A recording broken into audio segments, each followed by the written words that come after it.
From Washington, here is the news in VOA Special English. The Obama administration has joined European nations in trying to pressure Israel to cancel a Jewish settlement expansion plan.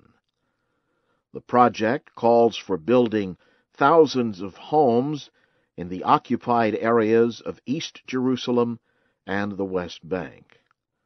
The Palestinians claim the areas as part of a future independent state. An Obama administration spokesman said Israeli leaders should exercise restraint and reconsider the plan. He said the plans could block a return to direct negotiations between Israel and the Palestinians. Earlier Monday, Britain, France, Denmark, Sweden, and Spain officially protested the settlement plan to Israeli ambassadors. Israeli Prime Minister Benjamin Netanyahu rejected the criticism. He said there will be no change in the decision that has been made. The Syrian Foreign Ministry spokesman reportedly has resigned. Diplomatic and opposition forces say Jihad Makdisi left his job and the country. News agency reports say some members of the government have recently criticized some of his media appearances. Also Monday, United Nations humanitarian officials said about 25% of their aid workers could leave Syria this week. The UN will also be restricting the remaining aid workers to the capital, Damascus. The UN ordered the measures because of the worsening security situation. Last week, 2 groups of UN aid vehicles were hit by gunfire outside Damascus. Earlier, Syria said it would not use chemical weapons against its own people. The statement followed a warning by Secretary of State Hillary Clinton that Syria's use of such weapons could lead to American action. Russia and Turkey have failed to reach agreement about how to help end the conflict in Syria. Russian President Vladimir Putin has supported Syrian President Bashar al-Assad throughout the rebellion. Russia has blocked proposed United Nations resolutions condemning the Syrian government. Turkish Prime Minister Recep Tayyip Erdogan has been strongly critical of the Syrian government. On Monday, the 2 leaders met in Istanbul to discuss Syria and other issues. Protesters carrying anti-Putin signs gathered outside the Russian diplomatic offices in Istanbul. Egypt's highest-level judges have agreed to supervise a national vote December 15th about a proposed new constitution. President Mohamed Morsi called for the vote after mainly Islamist politicians wrote the document. On Sunday, a group of influential judges called for a boycott of the vote. The group is normally responsible for overseeing such votes. But Egypt's Supreme Judicial Council rejected that call. It said it would appoint officials to supervise the vote. Opponents say the proposed constitution threatens civil liberties. Democratic Republic of Congo troops have returned to the eastern city of Goma.